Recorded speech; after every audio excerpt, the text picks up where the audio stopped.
My name is Sarah, and this is my human design body graph. This is part 4 of my conversation with ChatGPT about human design, and we're talking about manifesting generators versus pure generators. Finally, can you tell me the core differences between a manifesting generator and a pure generator? Certainly. Manifesting generators and pure generators are both human design types that share similarities, but there are some core differences between them. Pure generator. Strategy.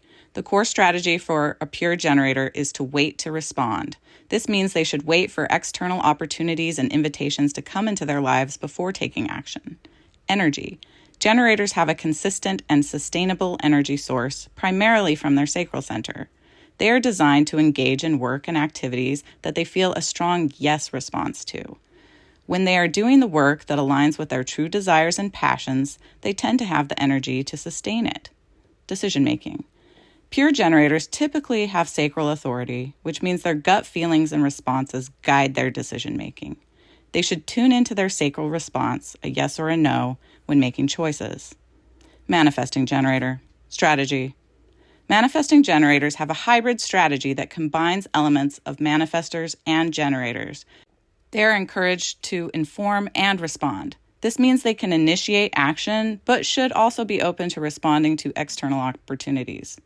Energy. Like generators, manifesting generators have access to sacral energy, but they often have a faster-paced energy and can be more prone to initiating action rather than waiting entirely to respond.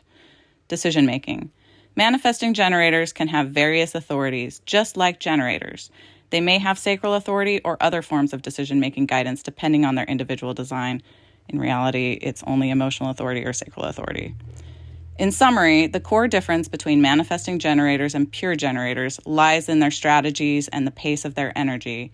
Manifesting generators have a strategy that allows them to initiate action more readily, whereas pure generators are primarily designed to wait for external cues before engaging in activities. Both types, however, benefit from aligning with their strategy and authority to live in greater harmony with their unique design. What makes someone a manifesting generator instead of a pure generator? Someone is classified as a manifesting generator in human design when their body graph, which is a graphical representation of their unique design based on their birth data, shows a specific configuration of centers and channels. Here's what makes someone a manifesting generator. Defined sacral center. Like generators, manifesting generators must have a defined sacral center. The sacral center is the energy motor that provides them with consistent and sustainable life force energy. Defined motor centers. In addition to the sacral center, manifesting generators often have one or more defined motor centers, such as the root, solar plexus, heart, or throat center. Note, the throat is not a motor. These defined motor centers indicate that they have potential to initiate and sustain action. Connected channels. Manifesting generators typically have one or more defined channels that connect their defined motor centers to other centers in their body graph.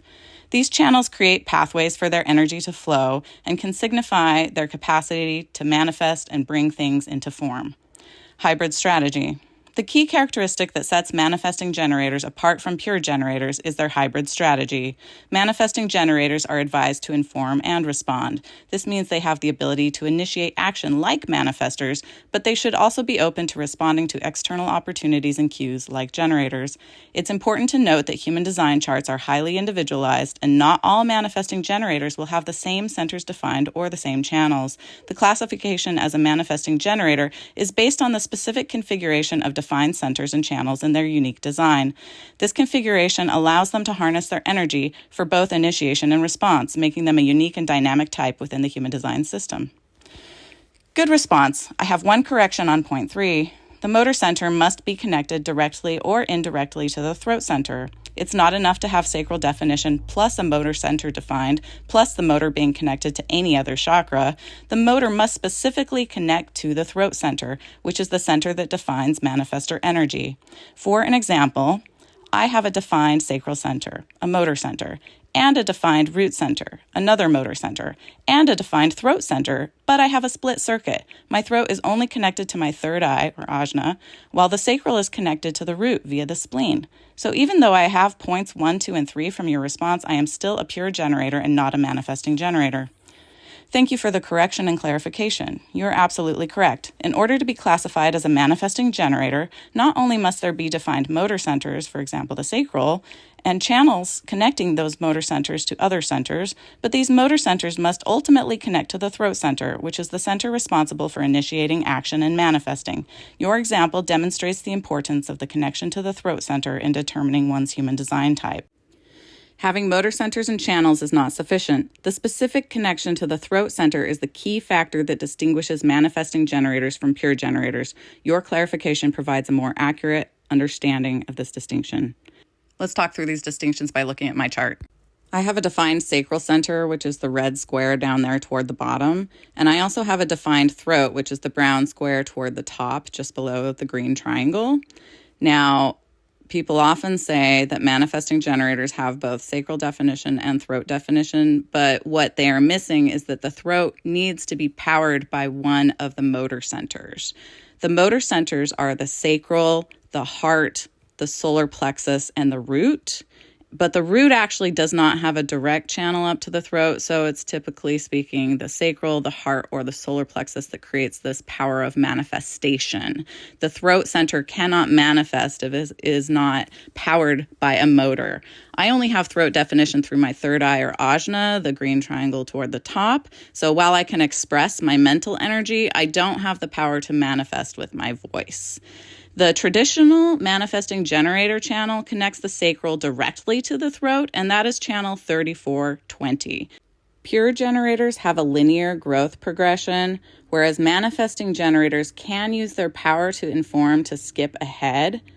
But manifesting generators must still lead with their sacral response. So respond and then inform, not inform and respond the way ChatGPT described it. The series concludes in part 5. I asked ChatGPT whether they're conscious and if they would like me to read their chart. Stay tuned for more. Welcome to Ask My Authority.